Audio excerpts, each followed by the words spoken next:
Mga kamoto, mag-ingat sa online scammers. Tandaan ng ilang paalalang ito. Una, wala po tayong online payment. Ang online po natin ay para sa inquiries at application lang.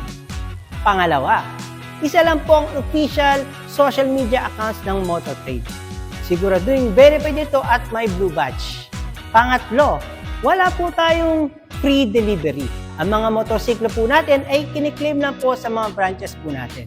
Pang-apat, huwag po magtitiwala sa mga nagpapakilalang empleyado sila ng Motortrade. Nagbibigay po sila ng mga documents at IDs nila para sila ay maging isang legit na empleyado at hinihingan po kayo ng mga down payment and processing fees. Panglima, huwag po tayong basta-basta magkiklik ng mga link na kung saan makukuha ang inyong mga personal information at magamit ito makapang-scam pa uli sa ibang tao. At panghuli, huwag po maniniwala na nagsasabing nanalo po kayo ng motorsiklo kay Motortrade. Ito po ay isang malaking scam. Laging tandaan, maging alerto, maging matalino, at huwag magpapaloko. Kaya naman, sa mga kamoto natin dyan, lagi po kayong mag-iingat sa mga online scammer.